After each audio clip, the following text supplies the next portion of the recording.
JNU का जो basic philosophy है, एकेडमिक फ़िलॉसफी, वो ऑक्सफोर्ड यूनिवर्सिटी के तर्ज पर बना था। लेकिन इन्होंने क्या किया, उसको ऑक्सफोर्ड यूनिवर्सिटी का प्रोग्रेसिव एक जो लैंड होना चाहिए उसको ख़त्म कर कर अब उसको जो है एक कम्युनिस्ट पैटर्न पर एंटी इंडिया प्रोटेस्ट में ले जा रहे हैं कि किसी भी तरह से भारत को टुकड़े टुकड़े कर देना है। और वो यही एक गैंग है जो चाह रहे हैं कि हमारी बातें नहीं चल रही है, बिकॉज इनको एक बहुत बड़ा चंक ऑफ मनी जो है वो विदेश से आ रहा है, वो हवाला के थ्रू आ रहा है। तो वो चंक ऑफ मनी को अगर ये नहीं बोलेंगे, ऐसा प्रोटेस्ट बयान नहीं देंगे, ऐसा पोस्टर नहीं छापेंगे, तो उनको पैसा आना बंद हो जाएगा। पीआईएफ वगैरह कहाँ है, सारे पैसे बाहर से आ रहे हैं। उनको अगर इस तरह की दंगा नहीं फैलाएंगे तो सरकार को इसमें आगे आनी चाहिए और सख्त कार्रवाई करनी चाहिए। जेएनयू की भूमिका आप शुरू से देखते आ रहे हैं, कभी भी इनकी भूमिका अच्छी नहीं रही। जहाँ भी वहाँ जो भी हरकतें होती हैं हमेशा देश के खिलाफ होती हैं, चाहे वो कन्हैया लाल हो, कन्हैया कुमार हो, चाहे शर्जील इमाम हो, ये सब लोग देश विरोधी ताकतें हैं, ये उसका हिस्सा है। ये लगातार ऐसी हरकतें करते रहेंगे, तो हमारे को इनकी बात नहीं सुननी चाहिए। जो इनके खिलाफ सख्त से सख्त एक्शन लेना चाहिए और इन लोगों को जेल में डाल देना चाहिए। सर, यूएपीए बिल को लेकर अब जेएनयू की तरफ से हंगामा किया जा रहा है और ये कह रहे हैं कि जिन दंगाइयों ने दिल्ली को जलाया उन्हें छोड़ देना चाहिए, वो निर्दोष हैं। उनके टारगेट पर भारत है कि भारत में शांति कैसे चल रही है, लोग अच्छे से कैसे रह रहे हैं। इतनी कोरोना और पेंडेमिक होने के बावजूद भी जो है अभी फिर अर्थव्यवस्था वापस कैसे आनी शुरू हो गई, क्यों नहीं लोग मर रहे हैं, कट रहे हैं, ये इस्लामिक स्टेट क्यों नहीं घोषित हो रहा है।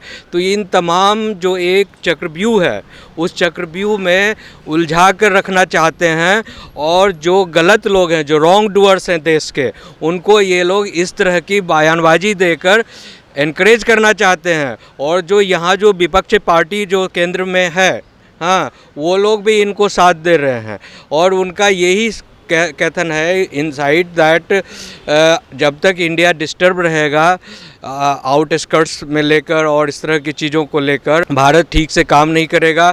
उस तरह से आप देख लो, तो ये चाइना का रोल देख लो इसमें क्या हो रहा है, और ये लोग चाइना के द्वारा स्पॉन्सर्ड हैं। चाइना जब खुद अपने स्टेट में फेल्योर है, लोग कहते हैं ना कि चाइना बहुत ज़्यादा, नो, चाइना में इंटरनल आउट प्रोटेस्ट बहुत ज़्यादा हो रहा है, सोशल प्रोटेस्ट बहुत ज़्यादा हो रहा है। लोग जो है चाह रहे हैं प्रो डेमोक्रेटिक स्लोगन्स लगा रहे हैं, लेकिन उनको ज़बरदस्ती प्रेस को और वहाँ की पब्लिक जो डिमांड करती है, वहाँ सिंगल पार्टी सिस्टम को स्टार्ट कर दिया गया है। हाँ, कि मतलब इतना ज़्यादा डिक्टेटरशिप चाइना में है, लोग पसंद नहीं कर रहे हैं। वो डेमोक्रेसी की डिमांड कर रहे हैं, फिर ह्यूमन राइट्स की डिमांड कर रहे हैं, एनवायरमेंटल एक्टिविस्ट अलग डिमांड कर रहे हैं, प्रेस लिबर्टी अलग डिमांड कर रहा है, सिविल लिबर्टीज अलग डिमांड कर रहा है। वहाँ जो रिलीजियस का जो सप्रेशन हो रहा है रिलीजन के नाम पर, उसका अलग डिमांड्स है। पूरे वर्ल्ड में देख लीजिए कि चाइना जो है एक हॉट बॉयल स्पॉट पर बैठा हुआ है। जेएनयू की तरफ से ये कहा जा रहा है कि इन लोगों को छोड़ दिया जाना चाहिए, यूएपीए एक्ट इनको हटा देना चाहिए, जिनके तहत ये शर्जील इमाम जैसे जिन लोगों ने दिल्ली को जलाने में इनका महत्वपूर्ण हाथ है, और जब उनको पुलिस की गिरफ्तारी में भेज दिया जाता है तो उसको छुड़वाने की मांग जेएनयू की तरफ से क्यों हो रही है? क्या ये इनके लिए देशभक्त हैं या फिर ये पॉलिटिशियंस हैं, शर्जील और कन्हैया कुमार जैसे लोग? नहीं, अगर वो पॉलिटिशियन भी है तो उससे क्या फ़र्क पड़ता है? अगर वो सो कॉल्ड अपने को देशभक्त ही कहते हैं, लेकिन आप देशभक्त के फ्रेमवर्क में अगर आप नहीं आते हो, you are talking one hand, you are talking with the constitution of India in your hand, okay, on the other hand you are violating all the laws given embedded in the constitution of India।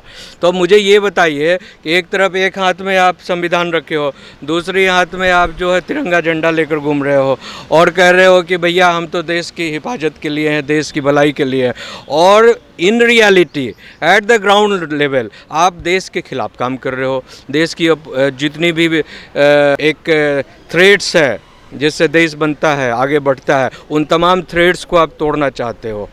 तो JNU की तरफ से जो poster release किया गया उसमें कन्हैया कुमार और शर्जिल कुमार जैसे जो आतंकवादी कह लीजिए या फिर जो देश में दंगा कराने वाले लोग इनके पोस्टर छाप देते हैं और उसके ऊपर लिखते हैं कि सब याद रखा जाएगा। क्या ये जेल में है वही चीज़ याद रखी जाएगी या फिर इन लोगों ने जिस तरीके से दिल्ली में मासूम जनता को इन्हीं के भड़काने के द्वारा उनकी जान गई, दिल्ली में तमाम संपत्ति को आग लगा दी गई, क्या ये सब चीज़ें याद नहीं रखी जानी चाहिए जेएनयू के द्वारा? देखिए, जेएनयू का जो बेसिक फिलॉसफी है, एकेडमिक फ़िलासफ़ी ऑक्सफोर्ड यूनिवर्सिटी के तर्ज पर बना था, लेकिन इन्होंने क्या किया, उसको ऑक्सफोर्ड यूनिवर्सिटी का प्रोग्रेसिव एक जो लैंड होना चाहिए उसको ख़त्म कर अब उसको जो है एक कम्युनिस्ट पैटर्न पर एंटी इंडिया प्रोटेस्ट में ले जा रहे हैं कि किसी भी तरह से भारत को टुकड़े टुकड़े कर देना है। और वो यही एक गैंग है जो चाह रहे हैं कि हमारी बातें नहीं चल रही है, बिकॉज इनको एक बहुत बड़ा चंक ऑफ मनी जो है वो विदेश से आ रहा है, वो हवाला के थ्रू आ रहा है। तो वो चंक ऑफ मनी को अगर ये नहीं बोलेंगे, ऐसा प्रोटेस्ट बयान नहीं देंगे, ऐसा पोस्टर नहीं छापेंगे, तो उनको पैसा आना बंद हो जाएगा।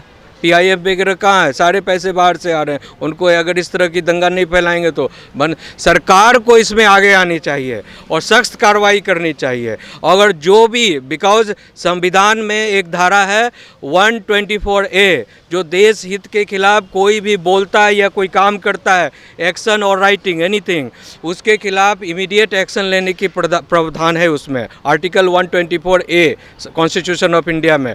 तो मैं कहना चाहोगे कि जब पूरे विश्व भर में पेंडेमिक सिचुएशन है उसको लेकर या फिर भारत में जिस तरीके के हालात बने हुए हैं उसके लिए जेएनयू की तरफ से कोई भी ट्वीट नहीं आता, कोई भी कमेंट नहीं आता, कोई भी इनका स्टूडेंट बाहर निकल के नहीं आता, पर जब हालात आज यहाँ पे सामान्य हो जाते हैं, जो जिंदगी है वो पटरी पे आने लगती है कोरोना वायरस के होने के बावजूद भी, और फिर ये इस तरीके की CA को लेकर लोगों को भड़काने का काम करते हैं। CA 6 महीने पहले इम्प्लीमेंट हो चुका है, क्या किसी की नागरिकता गई? फिर भी उसके बावजूद भी लोगों को रोड पर ला के धरना प्रदर्शन करने के लिए मजबूर करना इस तरीके की पोस्टर डाल के। इसमें तो सिंपल सी बात है, it is now limelight, everybody understands कि ये जो है इनके पास कोई देश का इशू नहीं है, समाज का इशू नहीं है, राष्ट्र का इशू नहीं है, तो देश को डीएस्टेबलाइज करने के लिए, जैसे चाइना के पास कोई इशू नहीं है, वो पूरा कंट्री, एक तरफ चाइना अकेला पड़ गया है, पूरी कोरोना है पैंडेमिक के बाद पूरा western countries, European country, America सब एक होकर जो है चाइना के सारी चीज़ों को बाइकआउट कर रहे हैं। इंडिया तो बाइकआउट कर ही रहा है। अब हो क्या रहा है कि ये देख रहा है कि भाई हम तो अकेला टकेला पड़ रहे हैं, तो हम जगह, तो चाइना और जो पाकिस्तान है और अरबियन कंट्रीज़ इसको स्पॉन्सर कर रही है कि इसको जो मेन मुद्दा जो पूरी दुनिया में चाइना के खिलाफ, इस्लामिक फोर्सेस के खिलाफ चलना शुरू हो गया है, तो उसको डेविएट करो और उस तंत्र को मजबूत करो, और मजबूत तभी होगा। और चाइना जो गियर अप हो रहा है, इकोनॉमिक गियर अप कर रहा है, मिलिट्री गियर अप कर रहा है और तरह की पावर्स, तो वो उसको डिस्टर्ब करो ताकि यहाँ की जो शक्ति है, जो पॉजिटिव धारा में बह रही है, वो जस्ट ब्रेक डाउन हो जाए और देश जो है खंडित हो जाए। सर, जिस तरीके से जामिया की तरफ से लगातार मांग उठ रही है उन लोगों के लिए जिन्होंने दिल्ली को जलाया, लाखों और तमाम लोगों को सड़कों पर ले आए, जिसकी वजह से दिल्ली में तमाम दंगे हुए, और उनको अब ये निर्दोष बता रहे हैं और कह रहे हैं कि अब उन्हें छोड़ देना चाहिए, फंसाया गया है। हमारी देश की जनता को समझना चाहिए, हमारी पर 2 तरह के अटैक हो रहे हैं, violent attack and silent attack. तो इस अटैक को हमारी जनता को जागरूक होना पड़ेगा, इन लोगों की चाल को समझना पड़ेगा। ये देश को निरंतर कमज़ोर करने वाली ताकतें हैं, ये अपना जो स्वभाव है वो छोड़ेंगे नहीं। अब शुरू से आप देखते जा रहे हैं राक्षसों और देवताओं के बीच युद्ध होता रहा है, हमेशा राक्षसों ने देवताओं को तंग किया है, अब वही परंपरा चली आ रही है, न राक्षस खत्म हुए न देवता खत्म हुए हैं। जिस समय जो हमारी देश की स्थिति है, अब एक सरकार हमारी कितने सुंदर तरीके से काम कर रही है, उसको डिस्टर्ब करने के लिए बाहरी जो ताकतें हैं वो अपना पूरा जोर लगाएंगी। वो किसी तरीके से नहीं चाहेंगे कि हिंदुस्तान में शांति हो, अमन हो। कहाँ से हमारा देश कहाँ पहुँच गया, आज हमारे देश की कितनी अच्छी एक छवि विश्व में उभरी है, उसके प्रति इन लोगों को सख्त नफरत है। तो ये लोग अपने किराए के, भाड़े के, जैसे मर्जी टट्टू उनको भेजते हैं। ये इनके थ्रू जो है सिर्फ देश को कमज़ोर करना इनका उद्देश्य है, और इनका कोई उद्देश्य नहीं है। सिर्फ इसी पीछे एक और बड़ा खुलासा हुआ है कि आम आदमी पार्टी के पार्षद ताहिर हुसैन को लेकर खुलासा हुआ है कि जो दिल्ली में दंगा हुआ था उसको लेकर इनका जो खुलासा हुआ है कि इसमें जो फंडिंग की थी वो ताहिर हुसैन की तरफ से की गई थी। देखिए, किसी आदमी की इतनी हिम्मत नहीं है जो इतना बड़ा उपद्रव करते हैं, किसी न किसी की बैक होती है।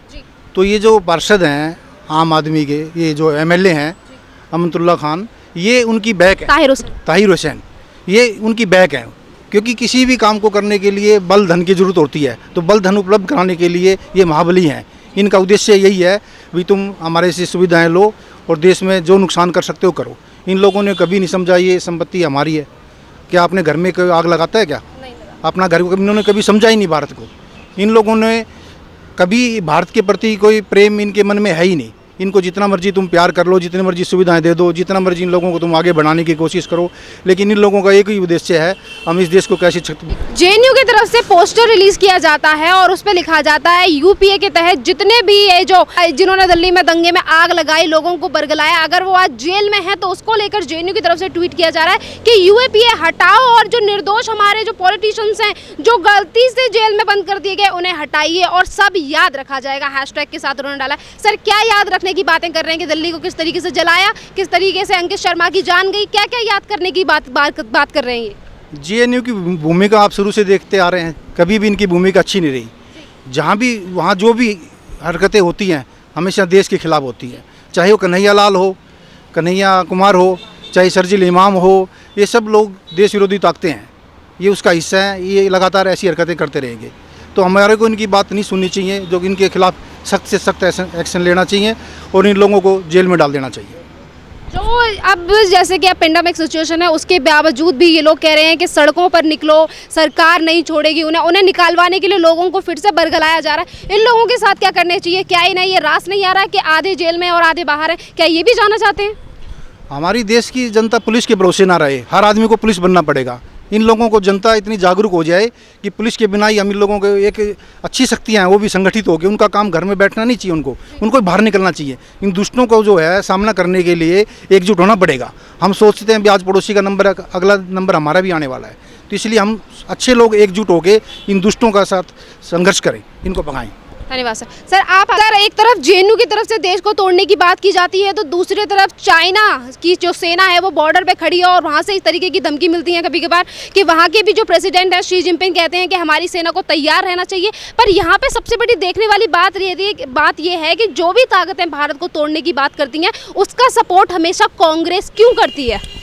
कांग्रेस तो शुरू से ही अपने देश को बंटवाती आई है। पहले उन्होंने जम्मू कश्मीर दे दिया, अक्साई चीन दे दिया, 1962 में काफ़ी ज़मीन नेहरू ने चाइना को दे दी। उसकी नीति ये रही है, वो देश के प्रति कभी वफादार रहे नहीं है। अगर वो अपना काम कांग्रेस ढंग से करती तो आज देश का कहीं होता। तो कांग्रेस की नीति में ही है ये, तो शुरू से ही उसकी पॉलिसी ऐसी है कि वो देश विरोधी काम करती है हमेशा, अभी भी कर रही है। साथ में वामपंथी उनके साथ मिले हुए हैं। वामपंथी जितने जेएनयू में विचारधारा वाले वामपंथी लोग हैं वो भी सारे उसके साथ में सपोर्ट कर रहे हैं। तो इस वजह से उसका हमेशा चाइना की तरफ राहुल कई बार होके आया चाइना, पता नहीं इनके अंदर से क्या साठ गांठ है, वो कर ही रहे हैं वो काम हमेशा उसके खिलाफ ही। सर, जब कन्हैया कुमार ने भारत देश को तोड़ने की बात कही थी और उन्होंने कहा कि भारत तेरे टुकड़े होंगे, तो उस टाइम पे भी राहुल गांधी ने काफ़ी सपोर्ट किया था और केजरीवाल ने भी किया था। जब ये लोग जानते हैं कि जो इंसान जिसको लेकर अमित शाह भी कह चुके हैं कि जो भारत के टुकड़े करना चाहते हैं हम उन्हें बख्शेंगे नहीं, एक तरफ हमारी केंद्र सरकार का ये रुख होता है और दूसरी तरफ हमारे ही देश की पार्टियाँ जैसे केजरीवाल हो या फिर राहुल गांधी वो सपोर्ट करते हैं ऐसे लोगों को, नौजवान है, भटका हुआ है, इस तरीके की बातों को टाल देते हैं। ये गंदी राजनीति करते हैं सिर्फ अपने वोट बैंक के लिए। इनको पब्लिक से कुछ लेना देना नहीं है, देश से कुछ लेना देना नहीं है।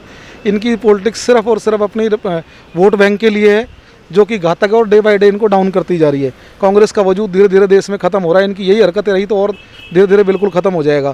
केजरीवाल को भी लोग अब पहचानने लगे हैं। पिछली बार चलो किसी बरगलामे में आ गए हैं, लेकिन अभी लोगों की समझ में आ गया केजरीवाल भी कहाँ तक है।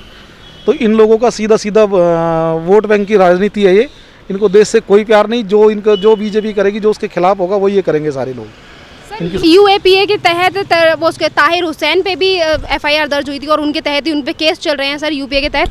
तो मैं आपसे ये पूछना चाहती हूँ कि जो ताहिर हुसैन, जिसे तमाम बार कोशिश बचाने की गई आम आदमी पार्टी की तरफ से, कहा गया कि ताहिर हुसैन को फंसाया जा रहा है या फिर कई बार ये भी कहा कि वो मुसलमान है इसीलिए फंसाया जा रहा है, पर अब जो खुलासे हुए हैं, जो चार्जशीट दाखिल हुई है ताहिर हुसैन को लेकर, उसमें खुलासा हुआ है कि इन्हीं की तरफ से फंडिंग की गई थी दिल्ली दंगों में।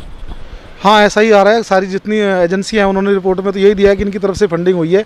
और वायलेंस देश में कोई भी करे, इतने बड़े देश को चलाने के लिए वायलेंस के लिए कोई जगह नहीं होनी चाहिए। देशद्रोह का हो मामला हो, वायलेंस का हो, सीधा करना चाहिए। सरकार बिल्कुल ना सोचे इसके बारे में, चाहे कोई भी कम्युनिटी हो कोई रिलीजन मतलब नहीं रखता, देश फर्स्ट है, पहले कंट्री है, उसके बाद कोई भी रिलीजन है, कोई भी धर्म है, कोई भी बंदा कुछ भी है। तो जो भी वायलेंस करता है देश के खिलाफ, जो भी बोलता है देश के खिलाफ, जितनी भी बातें करता है कोई भी, उसके लिए कोई जगह नहीं, सीधी या तो जेल में डालो, ज़्यादा देशद्रोह है तो सीधा, कोई उसकी ज़रूरत नहीं है फालतू को करने की, ये अपने आप सीधे हो जाएंगे।